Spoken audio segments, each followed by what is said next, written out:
right. Thank you so much for taking the time to talk about your work on the new season of The Crown. And I apologize because I know you're going to get this the whole day, but the transformation is so spectacular that I was wondering, sort of, how did you find the way in? Was it the voice? Was it outward and then inward? If you could speak a little to that, because it's just amazing to sort of what you've done. Thank you. I think probably firstly the voice, because while when I was working on it before we started filming, I didn't have the costume. The costumes weren't ready yet. The makeup, the hair, the wigs weren't ready yet. So the first way in is through research and through the voice. So yeah, that was probably the initial way, and which is such a big, it's such a big part of her, is that voice, that it was nice to have that as companion while I was doing the research, as I was trying to figure that out.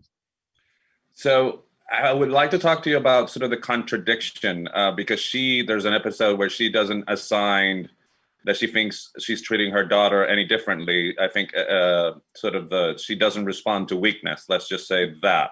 But then in her sessions with the Queen, she does do some comments about women, and she's harder on women. So I want your take of playing that contradiction, because it's like she's not self-aware of how important her position as a woman was. So I don't know. I kind of wanted to talk to you about that.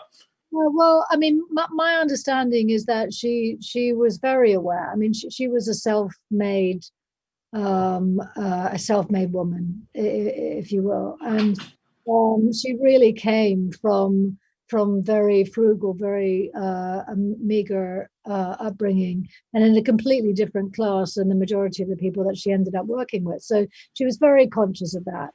But she struggled with people in general, and she particularly struggled with anybody who didn't pull their weight, or she didn't deem to be competent, or and so she surrounded, she had quite a low tolerance for anybody who wasn't as good at things as she was, and that equated to both men and women.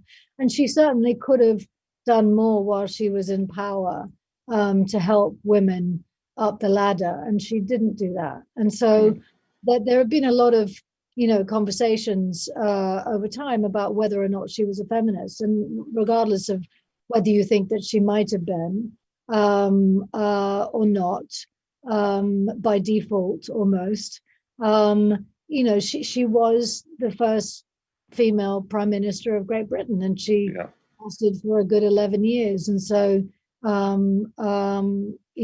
just the example that leads in and of itself is quite something. So I could talk to you forever about your spectacular work on The Crown, but my time is officially up. So thank you so much. And I wish you all the health wherever you are. And thank you so much. Have a great day.